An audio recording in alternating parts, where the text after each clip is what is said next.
From fallen angels to dark gods to some entities that were created just to wreak havoc, we have got a dark, spooky one for you today as we cover the top 10 ancient demon entities you should never summon. Starting off in our number 10 spot, we have Belphegor. Belphegor is a fallen angel, and after his fall from heaven, he has now become the demon lord, presiding over the sin of sloth. It is said that as Belphegor served as a lieutenant from hell, he was sent to Earth on a mission by Satan. While he was on Earth, he grew quite fond of Paris, France, and it is said that because of this affinity, he now lurks deep within the catacombs under the city. Belphegor can be invoked by mortals who are wishing to find fame and wealth, usually through as little effort as possible. But these wishes are of course doomed to fail because of the demon's true mission to lure the dreamers into sloth. Through the failure of whatever was provided to the dreamer by Belphegor, he then draws them into procrastination and idle dreaming rather than active production, which then condemns them to a life of failure. Belphegor is also recognized as one of the 7 great kings who rule over hell. In our number 9 spot today, we have Berstuk. Berstuk is a Wendish evil god of the forest and is known for his trickery. He is often described as being half man and half goat, but there are some sources which claim he is actually all shadow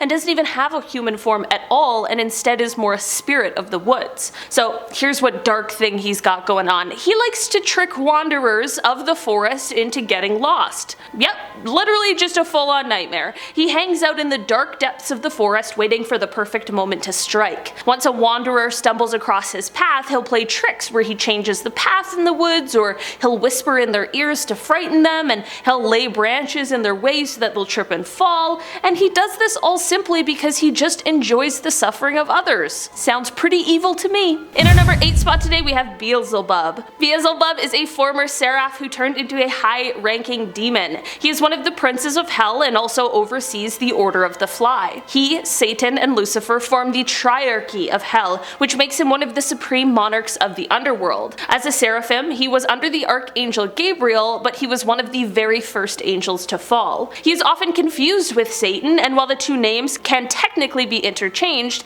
they are two separate entities, and in some writings, they even disagree at times. He is associated with pride and gluttony, and he has also been held responsible for demonic possessions throughout the years. Unfortunately, flies are a very important thing for him, as it is said that he can take the form of flies. Now his main job is to rule over the fallen angels as well as the demons that are originally from hell. In our number 7 spot today, we have Lilith. Lilith is a demon goddess who appears a lot in mythology. Her dark origins start in Sumerian and Babylonian demonology, and she is the picture of the beautiful maiden with a dark spirit. Legend says once she chose a lover, she would never let him go and would give nothing in return. Some people believe that Lilith was actually the first wife of Adam and that the two were created equal, but Adam didn't like that she wasn't obedient to him, so he abandoned her, and this is when God made Eve. This is what is rumored to have turned Lilith into a snake, which then tempted Eve into the apple. After Adam and Eve were then banished from the Garden of Eden, Lilith turned into a demon goddess and vowed to get her revenge on all men.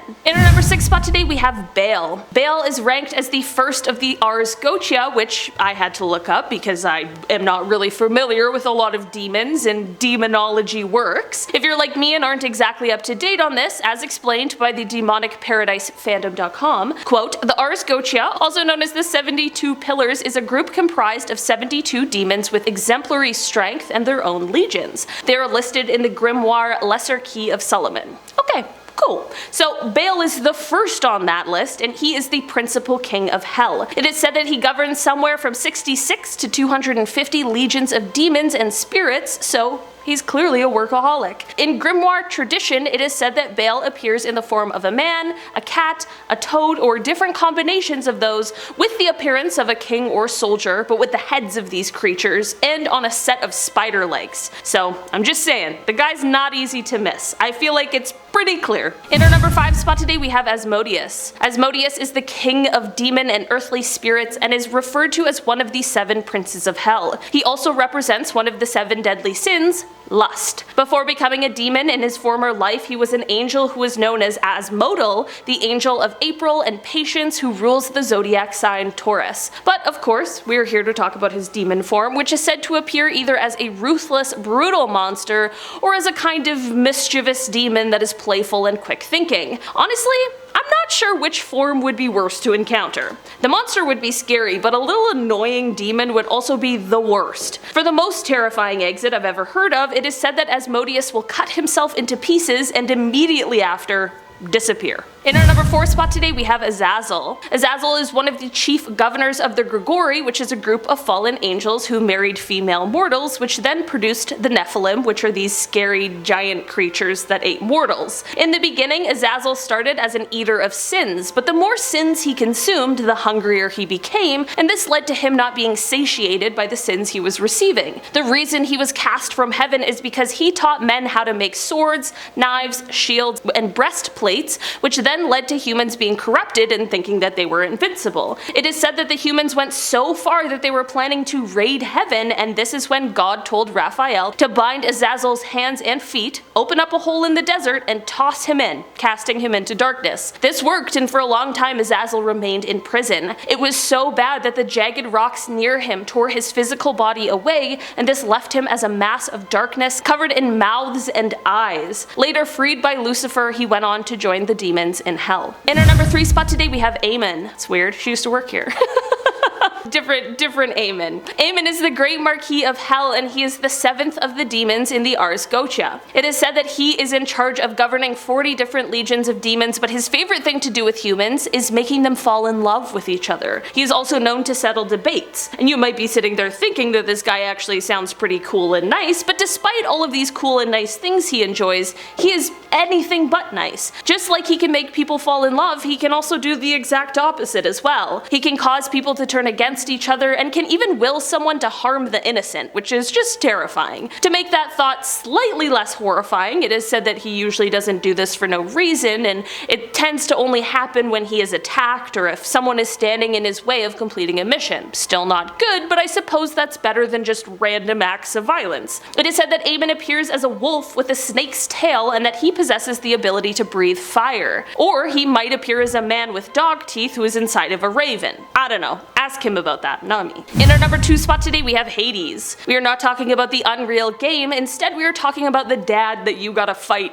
in it. Hades is the king of the underworld and the god of the dead, and I'm not sure if it gets any darker than that. It was believed that just by speaking his name he would have the power to bring you to the underworld, so people tried to avoid his name like it was Voldemort. Hades was sure to never let any souls that entered the underworld escape, and he would punish anyone who tried, or anyone who tried to save someone in the underworld. One of his darkest myths is in reference to the time he kidnapped Persephone. He opened up the earth where she was picking flowers and he kept her in the underworld. Persephone's mother, Demeter, was of course really unhappy about this and did everything she could to get her back. Hades finally agreed to let her go, but of course there's always a twist with these guys. He gives her a pomegranate seed as a parting gift, which she eats. Little does she know, if you eat food from the underworld, it binds you to it. So now she is bound to Hades, and basically the story ends off with her being allowed to live a few months of the year on Earth, but the rest of the time she's stuck in the underworld. So yeah, Hades is just out there kidnapping people. Really uncool. In our number 1 spot today we have Lamashtu. Lamashtu is a demon, monster, malevolent goddess or demigoddess who comes from Mesopotamian mythology, and she certainly is terrible. Her name means she who erases, and this is because she would prey on women during childbirth and wait for them to be breastfeeding their new baby so she could kidnap the newborn and eat its flesh. I honestly don't know if it gets any darker than that. She was also known to disturb sleep and cause nightmares, as one of her less worse qualities is that she would also be known to harm the environment, bound the muscle of men, and would bring sickness and disease. Mothers who were expecting children would wear an amulet that depicted her in order to protect their pregnancy from her. Sometimes people would even leave offerings to keep her appeased, which would always be small, feminine objects. There are some cultures where Lamashtu was regarded as a guardian, but I'm sure they didn't hear the whole eating babies thing, or else I feel like they might have changed their minds. Alright guys, that has been our list for today. Thanks so much for checking it out. Have you encountered any of these demons? Let us know down below in the comments. We want to hear your demon story. I've been your host today, Olivia Kozlowski, and I'll see you all next time. Bye! Oh, you can't see my thumb. Spooky demons. In our number 8 spot today, we have Beelzebub. I can never say this word. Beelzebub. Beelzebub. Beelzebub. Oh my god, I just said it 3 times. I feel like I'm cursed now. Jesus Christ. In our number 8 spot today, we have Beelzebub. Beelzebub. Beelzebub? Beelzebub. Lemington. Remember, but you can skip this. Yeah, you can skip this. All of this. Yeah, it's just long and I'm just rambling on about nothing.